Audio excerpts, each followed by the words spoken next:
Alhamdulillah saya diberi kesempatan untuk bisa tampil ke depan untuk memaparkan apa yang telah kami pelajari selama ini, sehingga kami berharap ilmu itu tidak hanya ada di kami, tapi juga bisa tersalurkan kepada teman-teman rekan guru semua.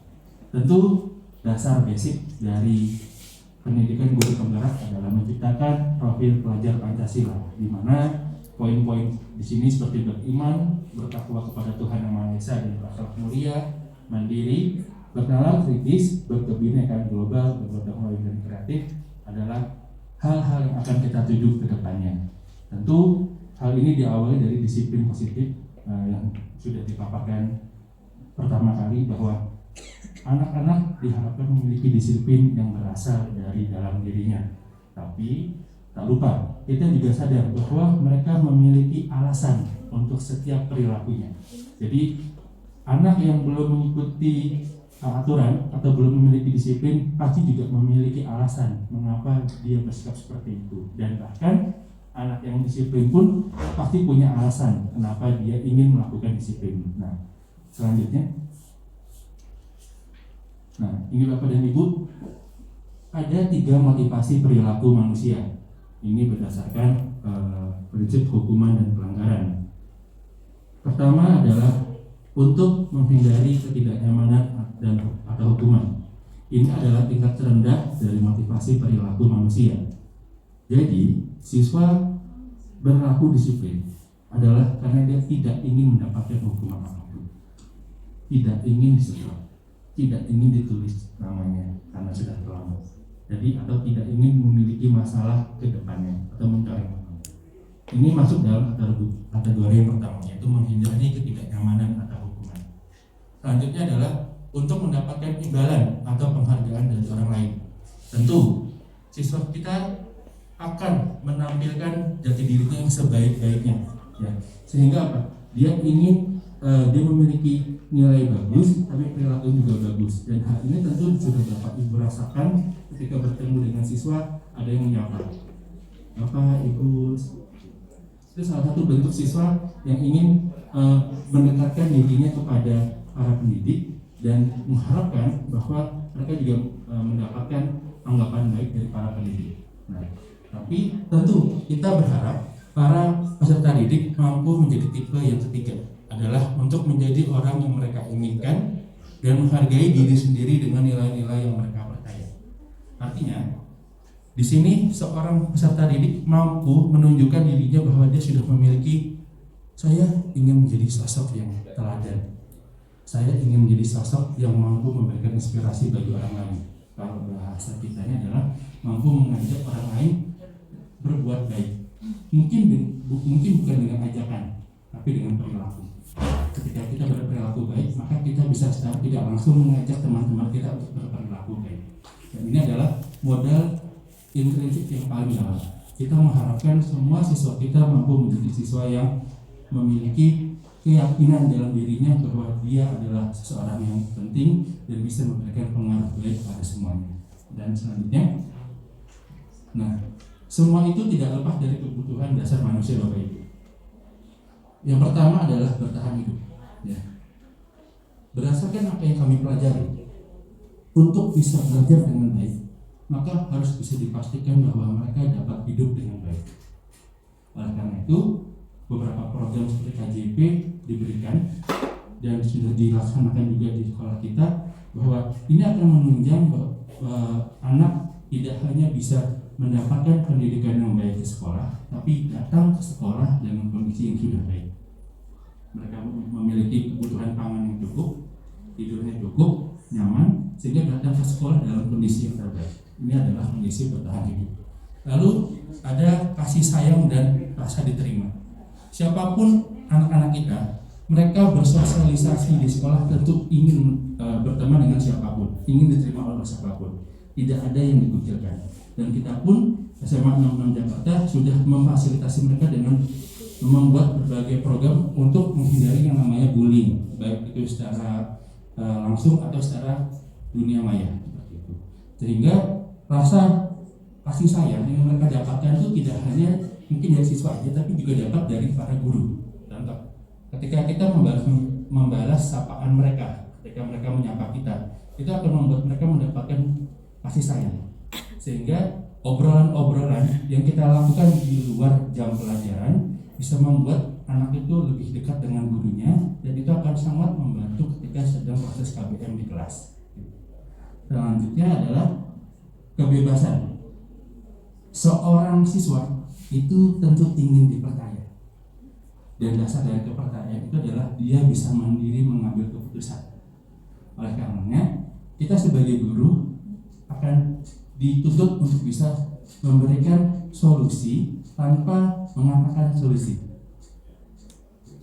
Jadi kita akan membuat siswa mampu mengutarakan solusinya, lalu kita akan mengaksesi solusi yang diberikan.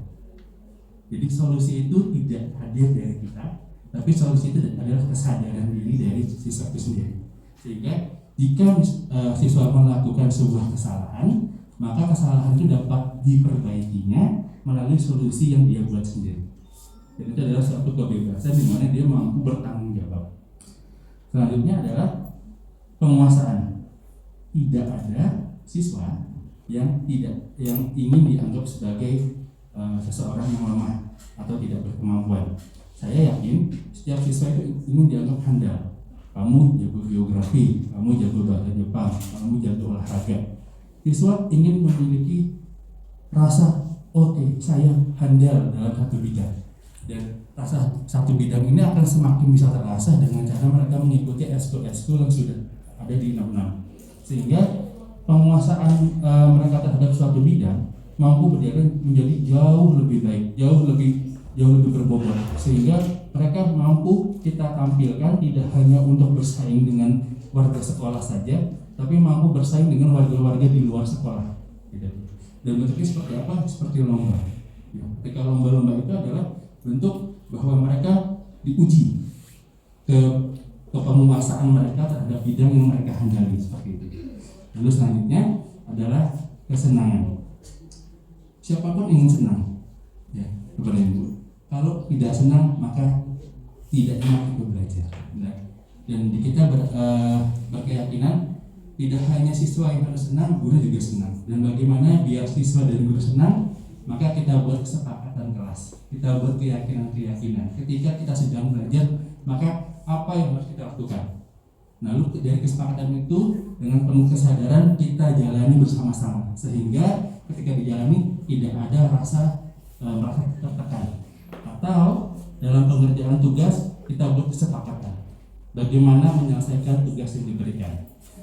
Ketika siswa mampu memberikan pendapat, sebaiknya Pak, Bu, bagaimana kalau misalnya tugasnya dikerjakan dengan cara menggambar, maka pemenuhan produk dari pembelajaran itu mampu dihasilkan, tapi juga plus ada rasa senang dari siswa. Hal inilah yang kita harapkan, bahwa kita mampu menghadirkan pembelajaran yang senang, di mana siswa dengan potensinya.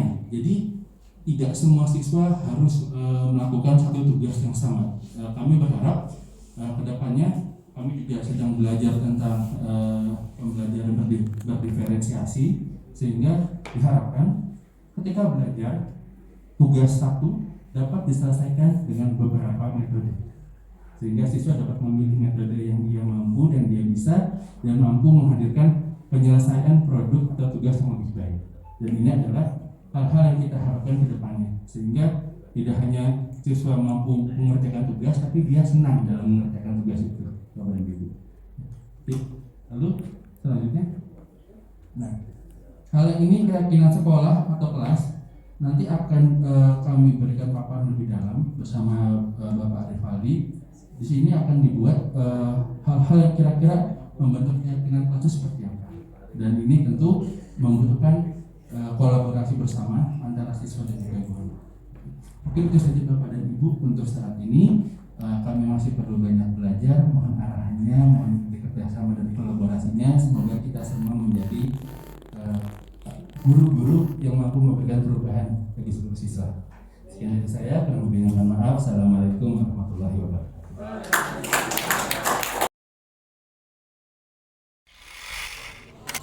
Oke, baik. Assalamualaikum warahmatullahi wabarakatuh. Waalaikumsalam.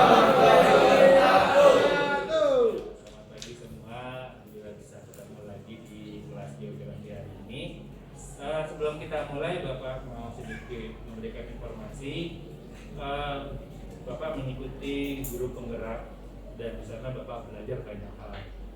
Salah satu hal yang Bapak pelajari adalah kita harus bisa memunculkan disiplin positif dari dalam diri kita. Apa itu disiplin positif? Pada dasarnya gampang sih.